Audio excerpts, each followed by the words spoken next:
Fiona, Fitri Soleha, Gita, Iqmal Hasan,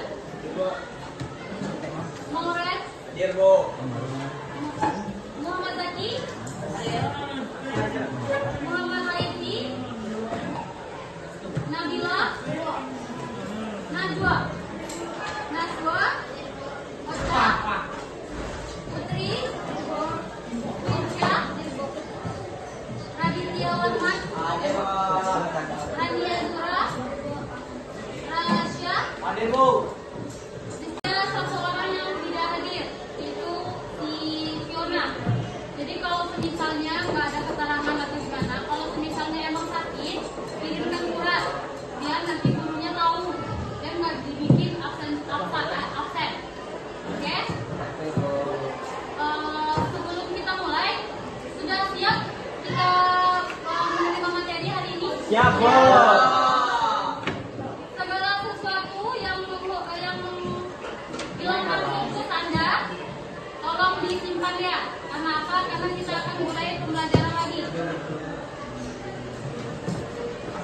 Untuk minggu yang lalu atau sekitar 2 minggu yang lalu, masih ingat kita bahas tentang apa? Protista mirip tumbuhan, Bu. Protista mirip Tumbuhan. mirip tumbuhan atau mirip hewan? Hewan kemarin, Bu. Mirip hewan. Kalau hari ini kita bahas yaitu protista mirip tumbuhan atau disebut dengan alga. Yang kemarin protozoa. Ada yang masih ingat apa protozoa? Yang ingat apa mana? Apa itu protozoa, Lina?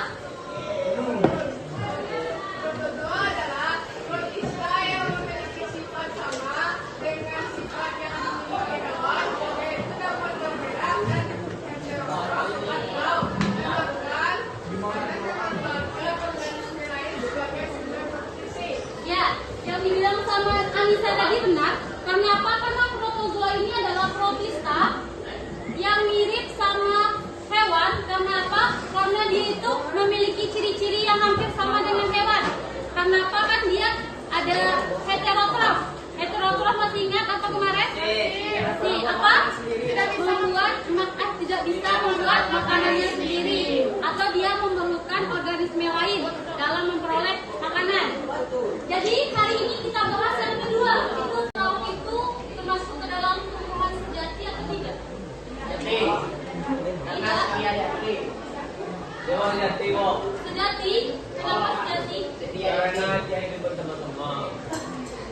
Tidak.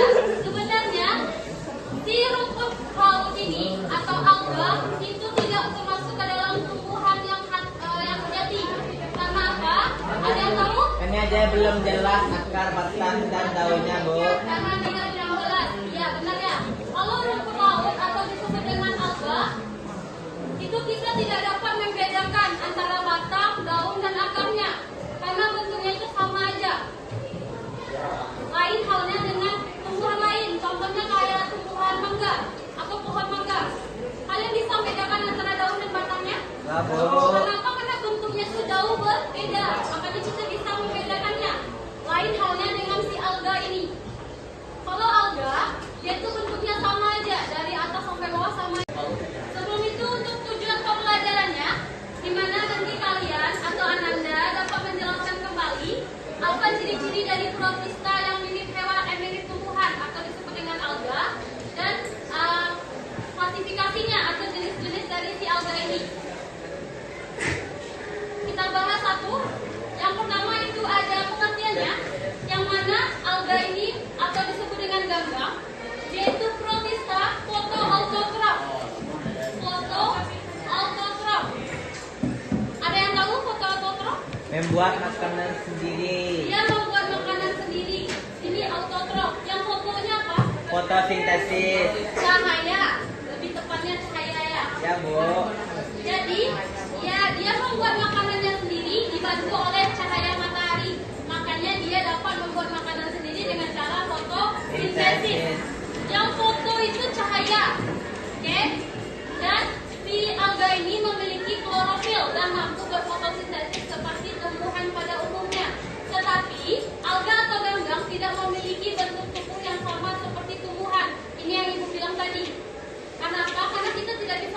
bedakan antara batang daun atau bagian lainnya karena bentuknya sama semua. Kan pernah kan minum kayak es rumput laut, bentuknya sama aja kan rumput lautnya, nggak ada yang membedakannya. Makanya si rumput laut itu termasuk ke dalam spesies alga atau gangga. Oke, ada yang mau ditanyakan? Tidak, Bu. Kalau tidak kita lanjut. Floem itu bahan atau organ yang pengangkutnya nanti itu. Klorofil itu nanti dibantu oleh klorofil. Yang diambil sama tumbuhan dulu apa? Karbon dioksida dulu. Diproses nanti dibantu sama cahaya matahari dan klorofil, baru menghasilkan oksigen dan dan air. Oksigen dan air. Itu yang fotosintesis. Sudah lupa fotosintesis? Belum, Bu. Belum. Tapi tadi jawabannya gimana? Lanjut. Untuk tubuhnya itu dia berbentuk talus. Talus itu yang tidak dapat kita bedakan antara akar, batang, dan daunnya. Jadi si alga ini disebut dengan tumbuhan talus. Karena talus itu dia tidak bisa kita bedakan antara akar, batang, dan daunnya. Makanya dia disebut dengan tumbuhan talus. Dan ini organisme uniseluler ingat? Masih, Bu. Bersel satu. Satu sel. Kalau dia satu sel itu dia berbentuk benang atau pita. Lain halnya kalau dia yang multiseluler, multi baru yang banyak sel. Itu dia baru berbentuk lembaran. Ini lembarannya. Typo, lembaran. Dan kalau untuk bereproduksi, si alga ini ada secara seksual dan aseksual. Kalau secara seksual itu oogami dan isogami. Kata kunci ya, kalau pita-pita ini adalah tumbuhan. Nanti kalau kita belajar di Kingdom Santae, kita akan berhubungan dengan pita-pita ini di akhir kalimatnya. Kenapa? Karena itu yang menceritakan tentang tumbuhan. Yang pertama itu adalah Chlorophyta, Chrysophyta, Phaeophyta, Rhodophyta, Pyrrhophyta, dan Euglenophyta. Ini merupakan klasifikasi dari si alga atau gangga atau clonista nama lainnya. Karena ini ada 6. Yang kemarin yang protozoa ada berapa? Masih ingat? 4. Apa aja? Rhizopoda, Ciliata, Flagellata, dan Sporozoa. Apa lagi? Sporozoa. Ada 4. Kemarin dia dikelompokkan menjadi 4 itu karena alat geraknya. Ya. Kalau ini kita kelompokkan dari kandungan si pigmennya atau kandungan yang ada di dalam si tumbuhan ini. Berarti kita mengkelompokkannya berdasarkan pigmennya. Berdasarkan pigmen yang dikandungnya. Dan itu yang lebih dominan. Dominan tahu kan? Yang lebih banyak. berkuasa, yang lebih spesifik lah, yang lebih besar. Itu yang lebih besar itu adalah klorofil A dan klorofil B yang lebih dominan dibandingkan dengan pigmen karotin dan xanthophyll. Karena si klorofil A ini dia itu pigmen yang menghasilkan warna hijau kebiruan pada tanaman, dan kalau si klorofil B ini pigmen yang menghasilkan warna hijau keunguan. Jadi kalau dalam biologi hijau itu banyak warnanya. Ada hijau kebiruan, hijau kuningan nanti, ada juga hijau kemerahan nanti.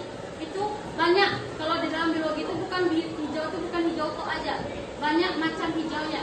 Salah satunya di alga ini. Kenapa dia berwarna hijau? Paham? Perhatikan, karena dia mengandung klorofil. Yang lebih dominannya itu klorofil. Makanya dia berwarna hijau. Kan tadi kata kunci kalau untuk alga ini itu sesuai sama pigmen yang dikandungnya dan warna yang dihasilkan oleh si pigmen tadi. Oke, itu kata kuncinya ya.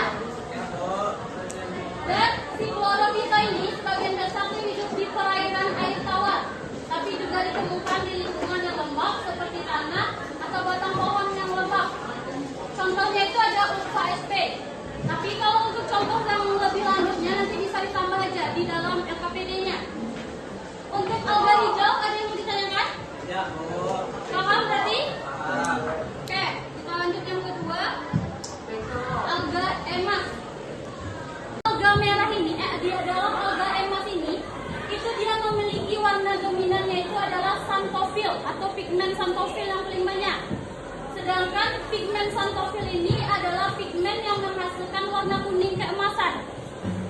dia itu dibilang alga emas. Karena apa?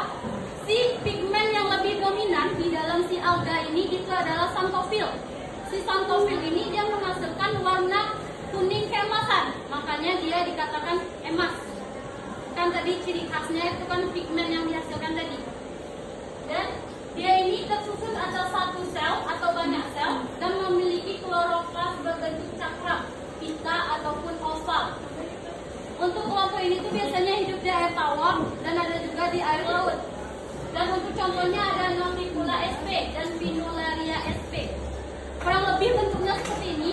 Kalau kita lihat itu seperti kayak lebih ke kerang gitu kan. Ada yang mainan congklak, itu biasanya ada tuh kayak gini bentuknya. Tapi ini tumbuhan ya, bukan hewan. Bentuknya mirip karena apa? Karena kloroplasnya tadi bentuk cakram. Kalau cakramnya seperti ini. Dan ada juga sebagian oval. Ya, Bu. Ya. Apa, Bu? Kalau C, klorofil C ini sebenarnya dia tuh menangkap cahaya. Dan nanti si C ini juga akan memancarkan cahaya. Tapi kalau si klorofil C-nya ini tidak dominan, ya maka cahaya yang dia tangkap tadi ya tidak ada fungsinya ke si alga. Jadi kata kuncinya itu warna atau pigmen yang lebih dominan itu yang mempengaruhi dalam suatu dalam alga ini. Oke, paham Pak Tun? Berarti klorofil C itu memancarkan cahaya, Bu. Iya, nanti fungsi dari si klorofil C ini dia itu menangkap cahaya dan juga bisa memancarkan cahaya. Tetapi kalau di dalam alga emas ini, walaupun ada kandungan klorofil C, tetapi yang lebih dominannya itu si xanthophyll. Makanya yang dia ini tidak terpengaruh jadinya, karena dia resesif lah. Yang kecilnya, yang lebih besarnya itu si xanthophyll. Oke, paham berarti? Paham, Bu. Ada lagi yang mau bertanya? Ya, Bu. Tidak? Oke. Kenapa klorofil C bisa menangkap dan menghasilkan cahaya? Gimana cara kerjanya, Bu? Oke, kalau untuk klorofil C itu kan tadi dia bilang kan dia ini bisa menangkap cahaya dan memancarkan cahaya. Itu dia mungkin berada di dalam daun. Jadi klorofil ini bukan hanya tok klorofil aja. Klorofil itu terbagi, ada klorofil A, B, dan C. Kalau A dan B ini dia tuh zat hijaunya, zat hijau dari A dan B. Kalau C untuk mekanismenya mungkin pada saat siang hari dia menangkap cahaya matahari untuk disimpan, mungkinnya di awal disimpan. Kalau semisalnya nanti pada saat fotosintesis langsung cahaya mungkin kurang atau gimana, jadi simpanan dari si klorofil C tadi yang bisa digunakan dalam proses memasak makanannya atau fotosintesis tetap berlangsung. Kurang lebih seperti itu kalau nggak salah ya. Oke, dia itu dapat ditemukan di laut dan contohnya itu ada Fucus sp, Turbinaria sp, dan Laminaria sp. Ada yang mau ditanyakan? Ya, Bu. Tidak? Oke, kita lanjut yang ke berapa ini? Yang keempat. Ya, Bu. Alga merah. Dia dikatakan merah karena apa? Karena ada phycoerythrin-nya. Yang mana si phycoerythrin ini dia itu yang menghasilkan warna merah. Yang merah tadi itu yang mempengaruhi si tumbuhan alga ini, makanya dia berwarna merah. Dan selain dia ada phycoerythrin, dia juga ada pigmen lain seperti karotin, xanthophyll, dan klorofil lainnya. Tetapi yang lebih dominan itu phycoerythrin. Phycoerythrin itu yang paling dominan, makanya yang itu yang menang, warnanya menjadi warna merah. Dan si kelompok ini dimanfaatkan sebagai bahan makanan atau pembuatan kosmetik. Contohnya itu ada pada si Gracilaria sp, Gelidium, dan ada Erythrophilium sp. Sebagian mungkin ya mana tahuan kalian yang pakai skincare atau apa, mana tahuan ada kandungan dari alga ini. Karena apa? Karena ini juga bisa dipakai sebagai pembuatan kosmetik. Ya. Mungkin yang cewek-cewek ada tuh pakai skincare kan, kita nggak tahu ingredientnya apa aja, mana tahuan ada salah satunya dari si alga merah ini. Oke. Kandungan mungkin kalau untuk kandungan itu mungkin spesifiknya nanti kita cari. Karena apa? Mungkin sebagian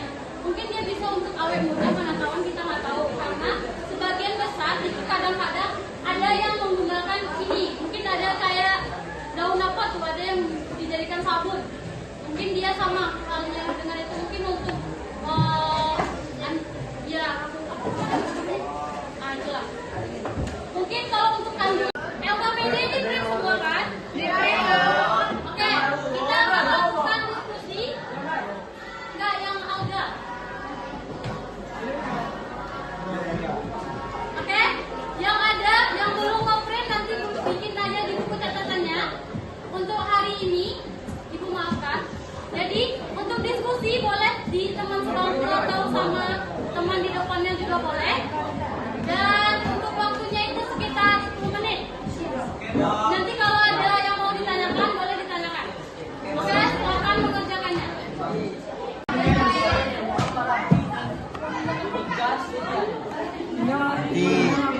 Dengan gitu. Jadi kalau B itu dia hijau ke kuningan. Kalau yang A hijau ke biruan.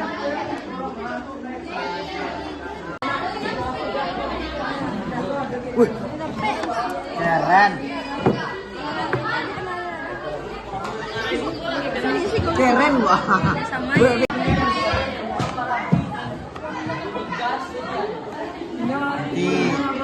Dengan gitu. Oke, sudah selesai diskusinya? Sudah. Oke, sekarang kita lakukan presentasi. Siapa yang mau ke depan? Dua aja, Bu. Oke, kita dua. Nanti satu lagi ya dari laki-laki, oke? Wih. Assalamualaikum warahmatullahi wabarakatuh.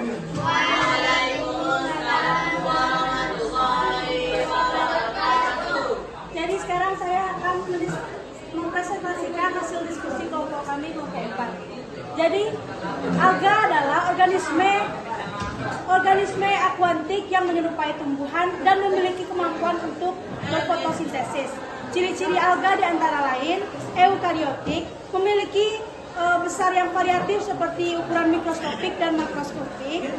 Tumbuhnya tersusun dari yang uniseluler dan multiseluler.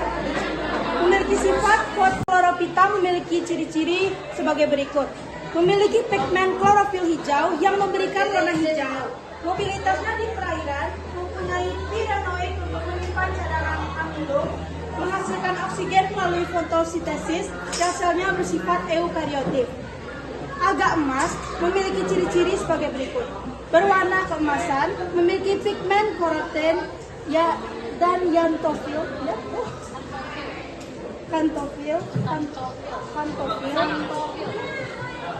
Xanthophyll. Dari yang laki-laki. Yang laki-laki siapa yang mau presentasi? Laki. Atau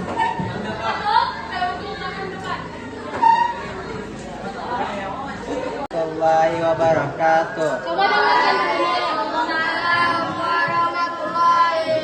dengarkan dulu. Patul akan mempresentasikan LKPD protista mirip tumbuhan yaitu alga. Jenis-jenisnya yaitu yang pertama alga hijau. Alga hijau memiliki klorofil A dan klorofil B yang lebih dominan dibandingkan dengan pigmen karoten dan xanthophyll. Ciri-cirinya yaitu pigmen dominan adalah klorofil. Yang kedua dapat bersel tunggal, berkelompok dan bersel banyak. Yang ketiga, kebanyakan hidup di danau, kadang di air laut, serta berkembang secara vegetatif dan generatif. Contohnya, Chlorella, Volvox, Hydrotichion, Ulva, Cora, Oedogenium. Yang kedua yaitu alga emas. Alga emas, pigmen yang paling dominan yaitu xanthophyll dan pigmen klorofil A dan klorofil B. Pigmen yang dominan yaitu pigmen karoten. Ciri-cirinya yang pertama yaitu uniseluler. Yang kedua memiliki dua flagel yang tidak sama panjang. Yang ketiga sel tubuh berbentuk bola. Yang keempat dinding sel. Yang salah mohon dimaafkan. Untuk akhiri dengan assalamualaikum warahmatullahi wabarakatuh.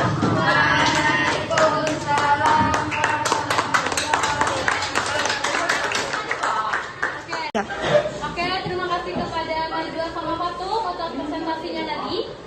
Dari yang disampaikan sama Fatul tadi ada yang mau ditanyakan?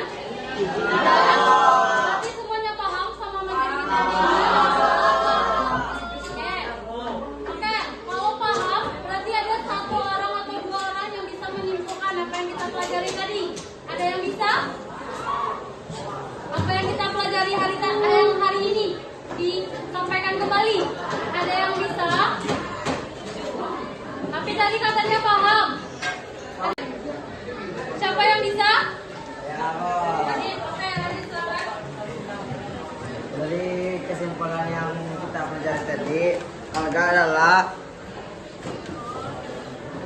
sekelompok organisasi autotrof yang tidak memiliki organ dengan perbedaan fungsi yang nyata. Berdasarkan pigmen yang dikandung, klorofil atau alga hijau berwarna hijau karena dominan klorofil hijau. Ciri-ciri alga: satu, ada yang berasal satu atau uniseluler dan berasal dari banyak atau multiseluler. Dua, dinding sel umumnya tersusun atas selulosa. Terus yang ketiga, selain klorofil terdapat pigmen lain seperti xanthofil, karoten, picoerythrin, dan picosatin. Yang keempat, bentuk kloroplas berbeda-beda. Hanya itu kesimpulannya. Jenis alga ada 6. Yang pertama klorofil, Phaerophas, terus Phaeophyta, terus Rhodophyta, terus Bryophyta, dan Euplenophyta. Oke, terima kasih atas penyampaian kesimpulan dari si Radit. Ini tidak ada lagi yang mau ditanyakan berarti? Oke, kalau tidak, kita akhiri pembelajaran kita hari ini. Semoga yang kita pelajari hari ini itu bisa bermanfaat.